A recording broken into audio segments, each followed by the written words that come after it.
Tomorrow night, Pesach Sheini begins. Pesach Sheini is on Friday. Pesach Sheini is the day when the Beis HaMikdash is standing, that someone who was tamei or too far away and couldn't make it to the Beis HaMikdash in time to, to bring the Korban Pesach,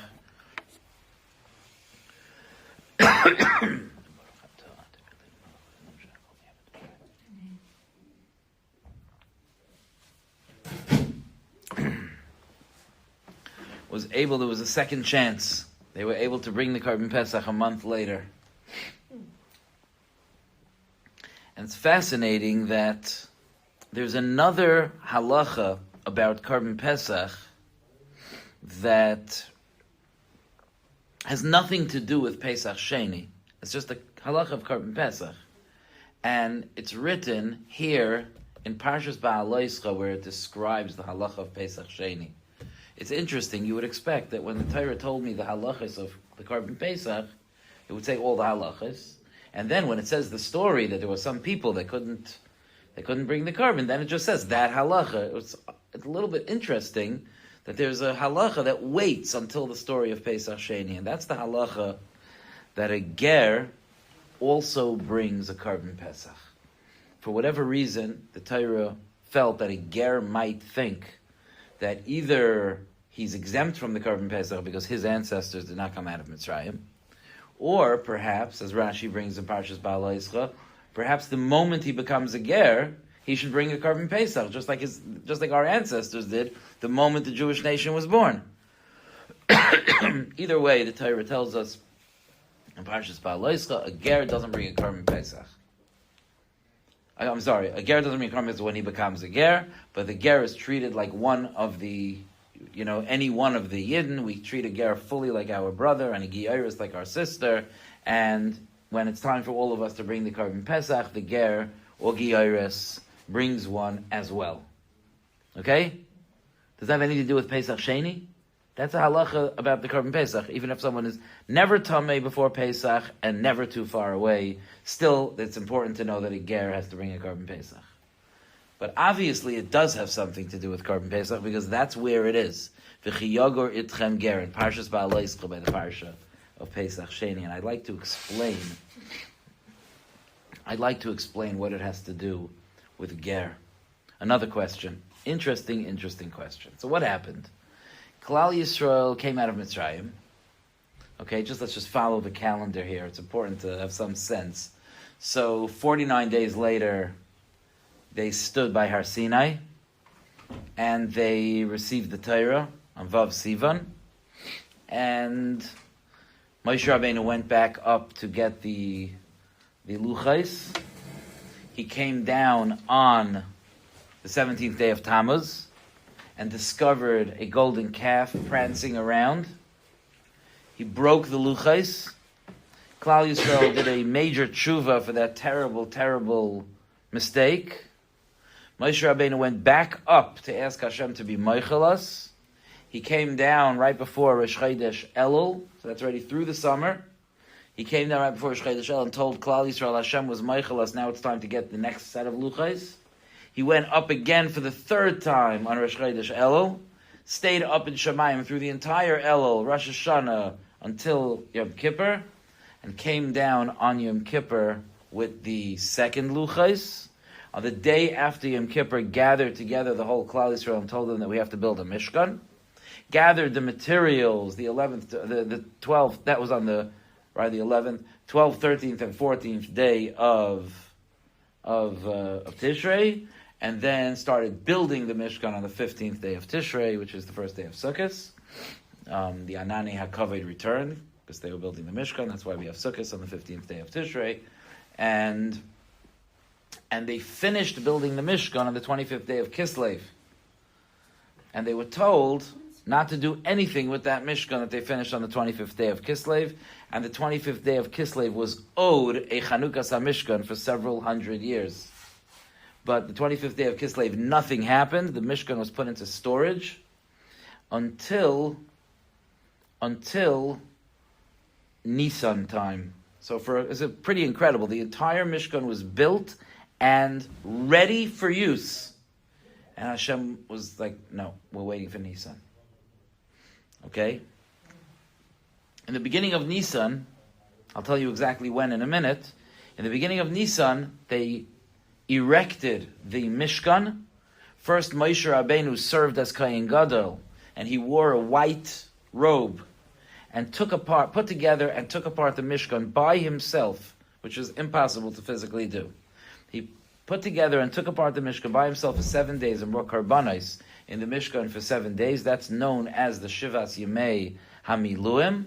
And then on the 8th day, Vahi Bayom Hashmini, he inaugurated the Mishkan. It was an unbelievable day. A fire came down from Shamayim. There was a sad thing that day. The Dasan and Aviram were killed because Bahakrivam Eish Zara. And a few days later was time to do Pesach, the Pesach for the second time. Right? What a year, no? What an eventful year. But a few days later, after the Mishkan was finally standing, after going through Matan Torah, the breaking of the Luchais, the Tshuva, the building the Mishkan, and so on, finally it was time to have Pesach again. And HaKadosh Baruch Hu, Vayedaber Hashem el Moshe, Hashem speaks to Moshe, B'midbar Sinai Bashana Hashenis, on the second year, let's say Samei Eretz Mitzrayim, and he says, V'yasu b'nei Yisrael es ha-Pesach b'moyadoi. Time to bring the Korban Pesach. Just like you did in Mitzrayim, it's time to do it now in the Midbar. And then the Pasuk reports to us that Vayhi Anashim asher hayu tameim l'nefesh adam, there were men that were tamei. L'nefesh adam, they were tamei meis. What an interesting hashgacha that we have on Friday, Pesach Sheini, for those who were tamei meis, and we have this week Parshas Emor, which is all the halachas of Tumas Meis for Kohanim. But in any event, you had people that were tamei meis, and they couldn't do the Korban Pesach. Now, why were they tamei? Why were they tamei meis? What meis were they being metapel with? Were they touching? So there are different shitas in the Gemara. Some say that they were the ones that took the Niftarim, the deceased, Nadav and Avihu, out of the Kodesh HaKodashim and buried them. Because although Nadav and Avihu were burned alive for bringing that strange fire into the Kodesh HaKodashim, but their bodies were untouched. Chazal say that 2 strands of fire came out from the Kodesh HaKodashim, went into their noses, and burned them from the inside. These Kedoshim, they were very tremendous Kedoshim, very, very high Madrega, and they made a mistake in bringing this Eish Zara, but they were very, very, very, very Halaga people, and their bodies remained completely intact. And they were carried out. When a body is brought out, of course, the person that's carrying it becomes Tamei Meis. And because they were Tamei Meis, they couldn't bring the Korban Pesach. Now, if you make a cheshbon, how many days does it take to purify oneself when someone comes in contact with a mace? Anybody know? Just until that evening? No, there is such a thing. There is such a thing. Other tumas, other impurities, it's till that evening. Yes, the person goes to the mikveh. But for tumas mace, it's 7 days. 7 days, there is the spraying of the para aduma. Now, in addition to the mikveh, there's also the waters of the para aduma are sprinkled on the person on day 3 and day 7. And the person becomes tahor after the 7th day. Okay, so what day in Nisan is the Korban Pesach brought? Tesvav is the first day of Pesach. The Korban Pesach is brought the day before that, right? So it's Yudal, so it's the 14th day of Nisan, right? So now when was the Mishkan put up? On the first. So many people say on the first day of Nisan. Over 14 days they couldn't become tahar.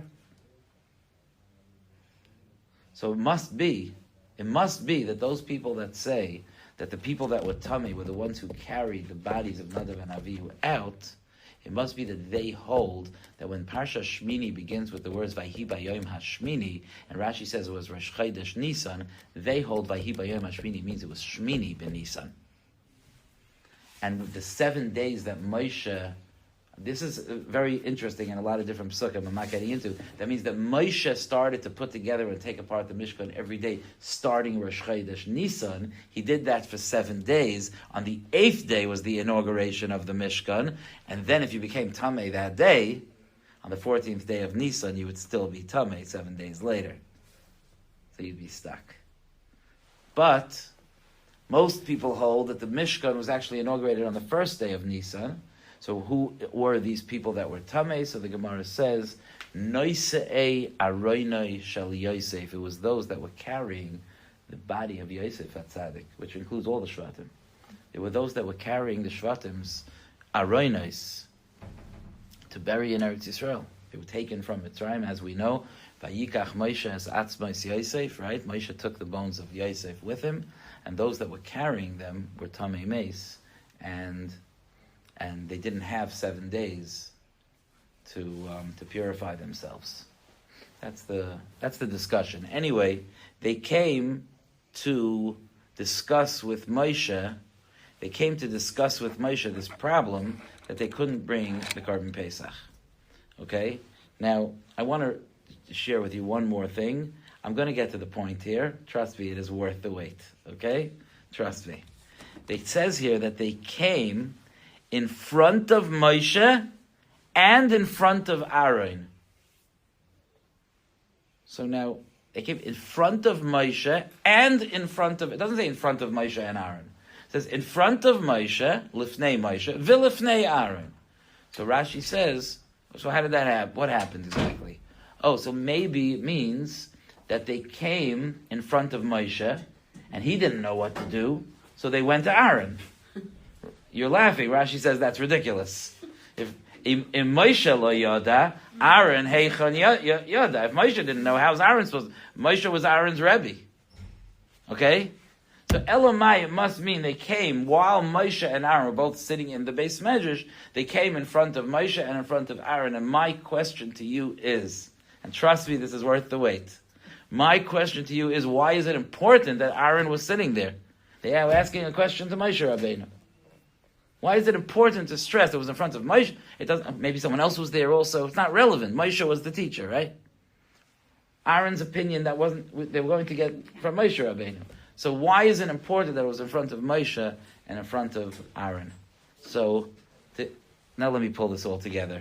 And this is something that's absolutely not only is this delicious, like really, really delicious Divrei Torah, but it's something that really could propel us and motivate us and excite us in our Avodas Hashem. There was something so unique with Pesach Sheini. To me, Pesach Sheini is one of the holiest days of the year. It's just such an incredible day because, we live in a culture and a society, and it's not just our society, humanity has been this way, that we try to expend as little energy as possible. If we have a choice of moving or not moving, we'd rather sit still, We're not interested in doing things. And if we have a choice of being patur from something, we'll take the patur,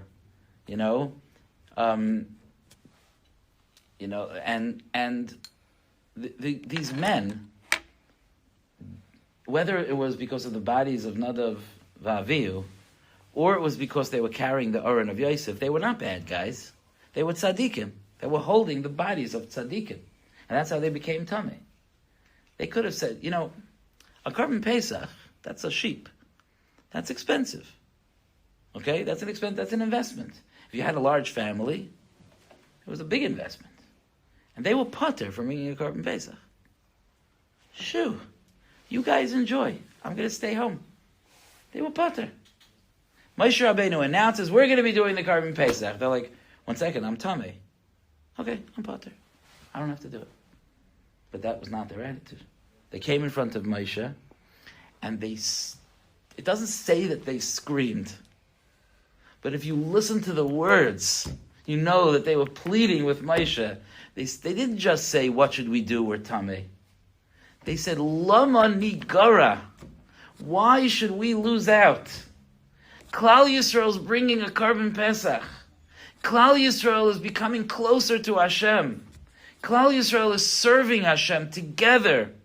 Why? Lama, why? Nigara, should we lose out? Should we be less? We also want to do. We also want to give. We also want to serve.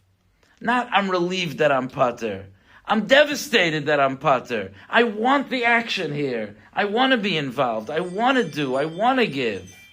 That's what these people said. And it's something that echoes, reverberates through the generations.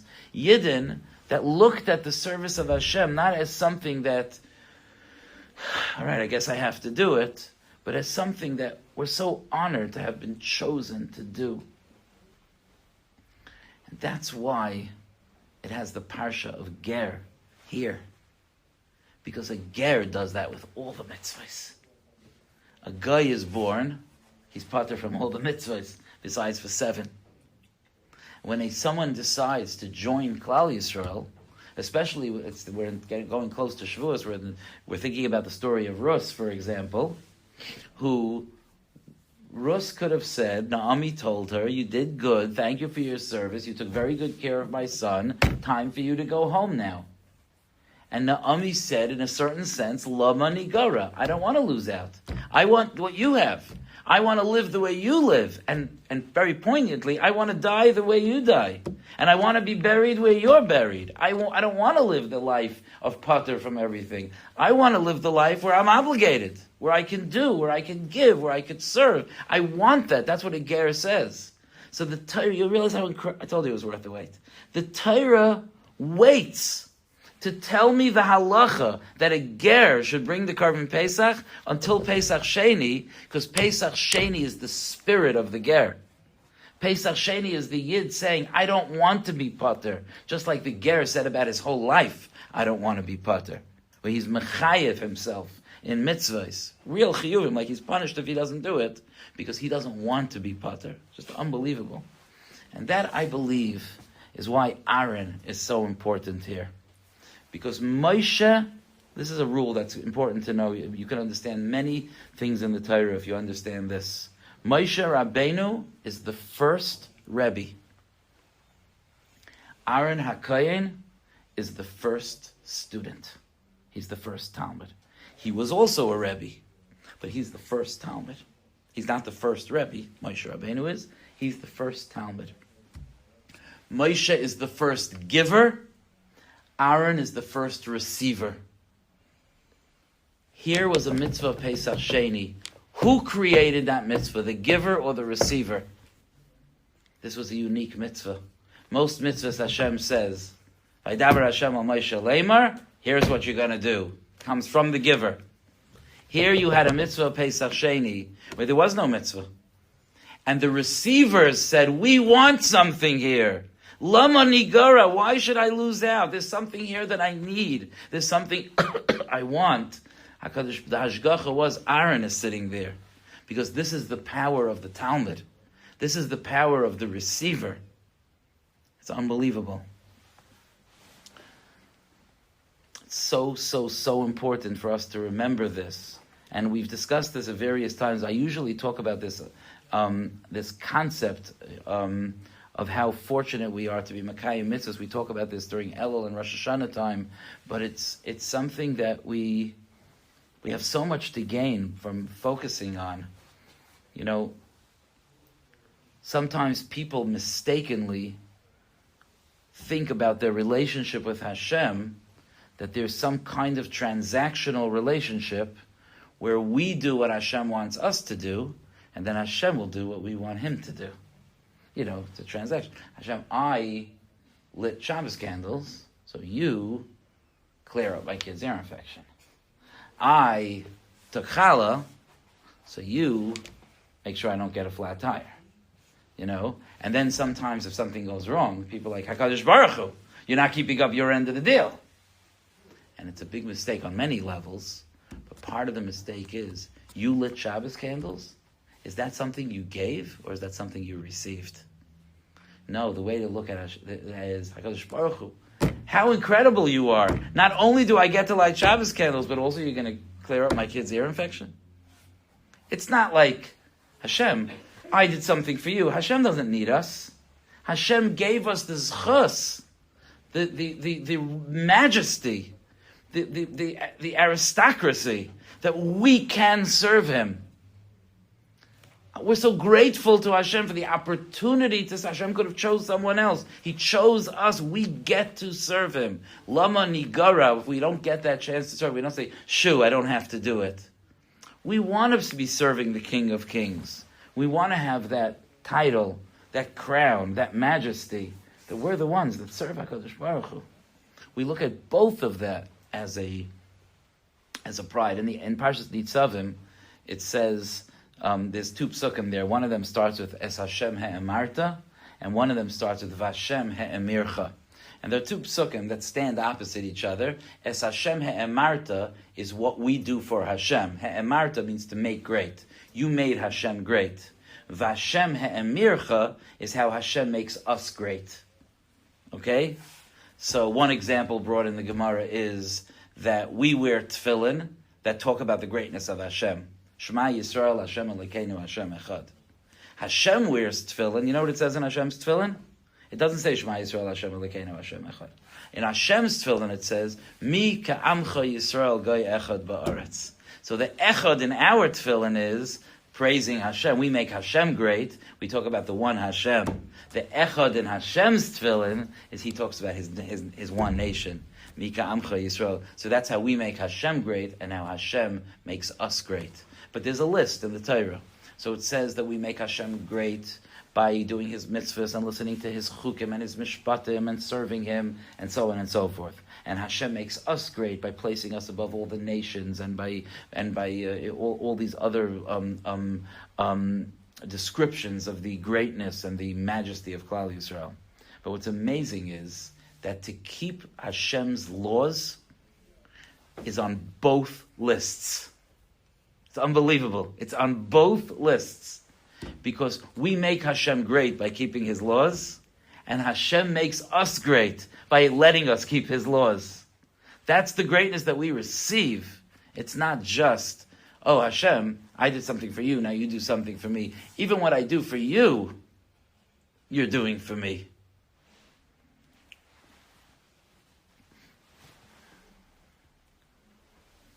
We say before we start Shemoneh Esrei, we say, Hashem sefasai tiftach, ufi yagid tehilasecha. Hashem, please open my lips so that I could say your tefillah. We're about to daven. What are we trying to say? I always ask this question by saying, maybe I should say Hashem sefasai tiftach before the tefillah of Hashem sefasai tiftach. Like, it's ein ladavar seif. Daven. I'm going to daven, but let me give an introduction. Hashem, please help me daven. But that was also a tefillah. You see where I'm going with that? The point is to acknowledge that it's not like, oh Hashem, look at me, davening. Who gave me a voice? Who gave me a mind? Who gave me a spine that could stand straight in front of Hashem? I'm davening? No, Hashem is holding me up to daven. So we recognize that by saying, Hashem, allow us to daven. In other words, that's our starting Shemoneh Esrei, recognizing even the davening that we do, we're so grateful to Hashem for giving us the ability to do that. We don't finish and go like, okay, Hashem, I davened, now it's your turn. No, we say, Hashem, I davened. I should daven all over again just to thank you for the fact that I davened. Because I got, not everyone gets to approach Hashem like we do. We can just talk to the HaKadosh Baruch Hu on the throne anytime we want. And we daven Shemoneh Esrei, we take literally 3 steps forward and stand in front of the Kisei HaKavod. It's unbelievable. There are malachim that in their entire existence, they get to do that one time.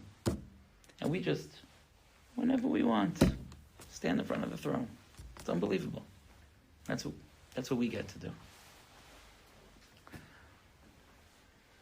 There's something else here, besides for the unbelievable enthusiasm, the gift that we have to be able to serve Hashem, to try to do the things that we do with a sense of being fortunate to have to do them, even when sometimes they're difficult.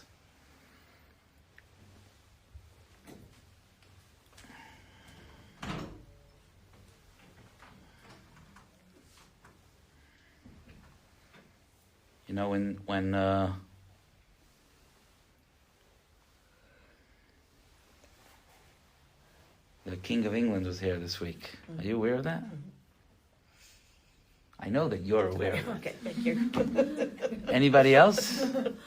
The King of England. It's so funny. For so many years, we used to saying the Queen of England. Right. Still getting used to saying the King of England. The King of England was here this week. Could be he's still here, I don't know. And there was a lot of ceremonies. And the whole thing is kind of funny.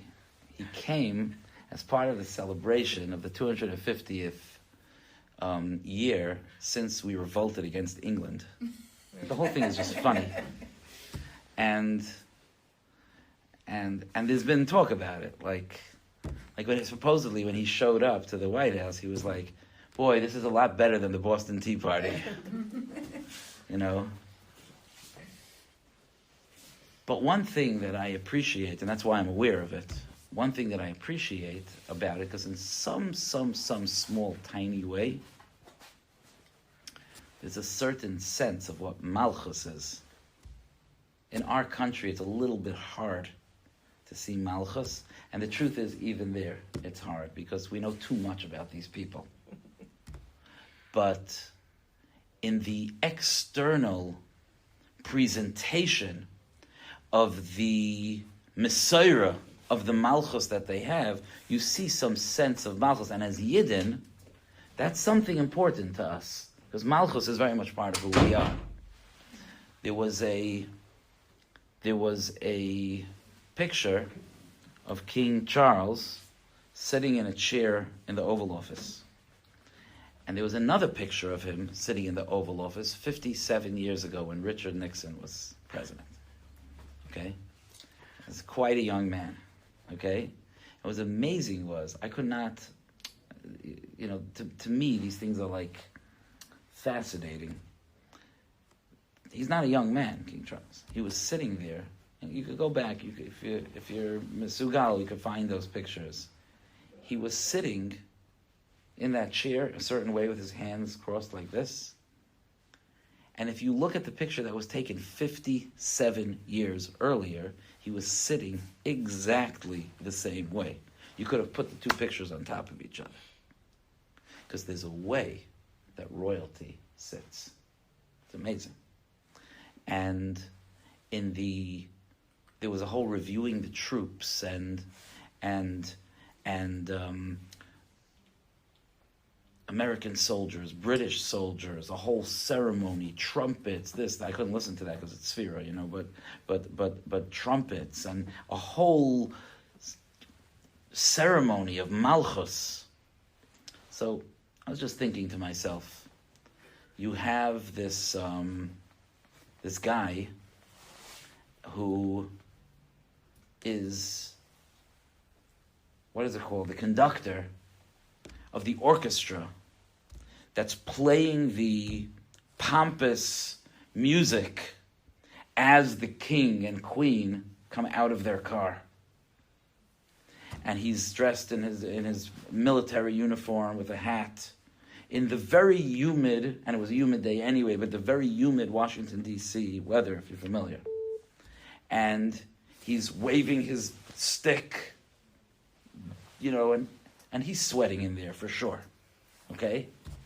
If someone would tell him, you look hot, take off your jacket. So he wouldn't take off his jacket. But that's not my point. My point is, he wouldn't want to take off his jacket. Because he represents the Malchus right now. He wants to display his medals and his uniform and his royal cap. He wants that. It's not like a burden on him at that minute, even though as soon as he got home, you could be sure he threw that thing on the couch so fast. But unless he walked around the house with that half the night because he was so proud, that also could be, But he is carrying the Malchus. The entire world is watching him. There are videos made of that event that will be shown for 100 years from now. This guy knows that he's etched into history. He's representing the meeting of two powerful governments, and a 250-year friendship after they hated each other more than human beings could hate each other.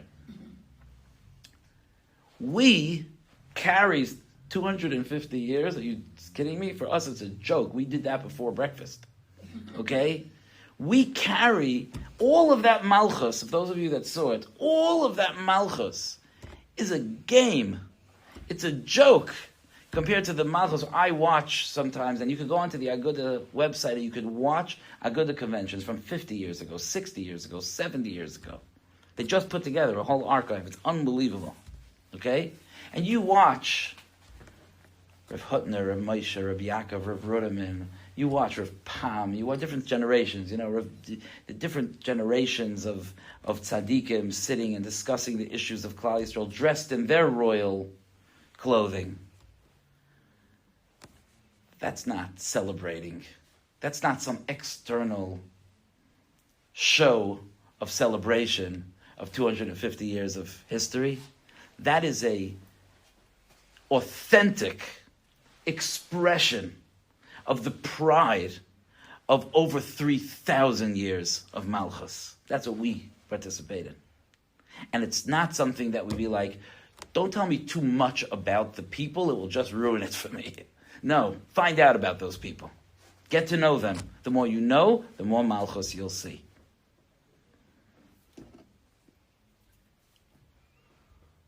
It's something that we have to be proud of in our lives. We do things, I'm not just talking about the things that are easy, I'm talking about the things that are sometimes hard for us. The things that we have to work hard for. To have a sense, that guy that won't take off his jacket, he's not taking off his jacket. This is his pride. This is his everything. He's not taking it off. And that's the attitude towards Yiddishkeit that we need. There's one other thing. And that is, what happens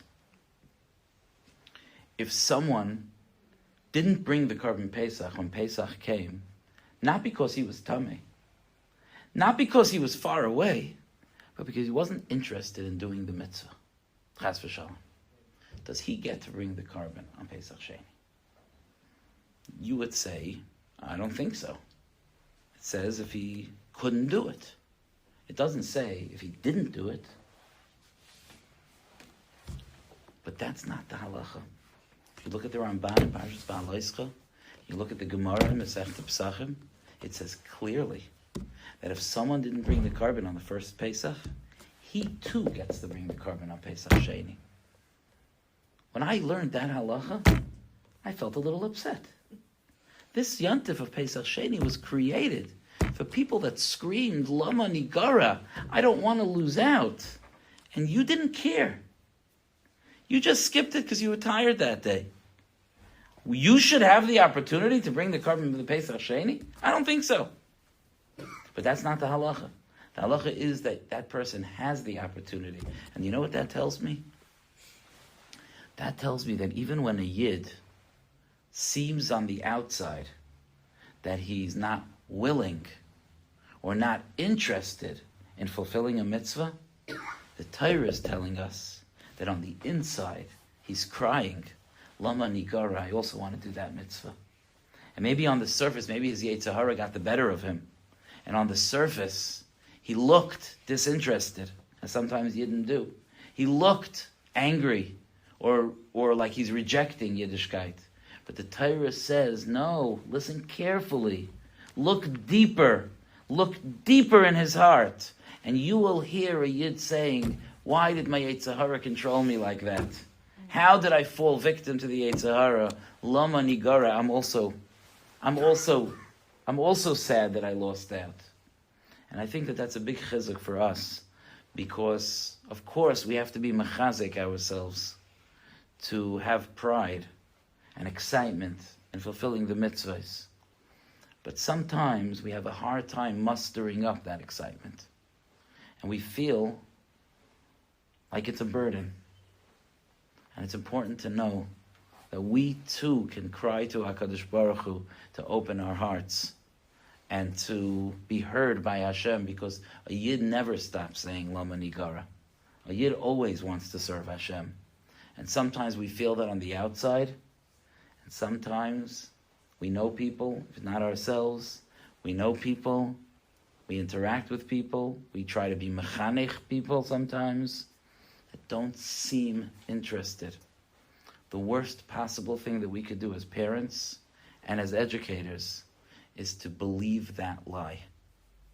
That when a child says, however old that child is, but when a child says, I'm not interested, don't believe it. Maybe the surface is not interested, but the Torah teaches us that even a yid that says, I'm not interested, is always saying, Lama Nigara. So whether it's ourselves, to believe in ourselves that we're always saying Lama Nigara, or whether it's the people that we interact with, to believe in them, and to know that when push comes to shove, this is what they want. Sometimes they position themselves in a position of anti. So interesting sometimes how people continue to come to the table to cause trouble. And you ask yourself sometimes, why don't they just stay home? You know why? Because they're crying, Lama Nigara. Okay, they're protecting themselves with whatever they're protecting themselves. So whoever you interact with starting with yourself and extending out to all the different types of Yidden that you interact with, never believe I'm not interested. Just don't believe it. It is a lie. Maybe this person doesn't realize they're lying, but it is a lie. The reality is Yidden want to serve Hashem. That's what they want. Peel away enough layers and you will find a Yid saying, Va'ani kirvas elikim li tov. I want to serve Hashem. And that's what we have to believe. We have to hear the cry of Lama Nigara even from those people. V'she'ena yedei alishal at Pesach. Even from those people that don't know how to cry the Lama Nigara with their mouths, we have to know that they're crying it with their hearts. Hashem should give us all, us and the people that we interact with, the ability to feel our Lama Nigara and to know that HaKadosh Baruch Hu always responds. You see it here. Always responds when a Yid says, I don't want to lose out. Be'ezer Hashem, Yashikayach. Thank you.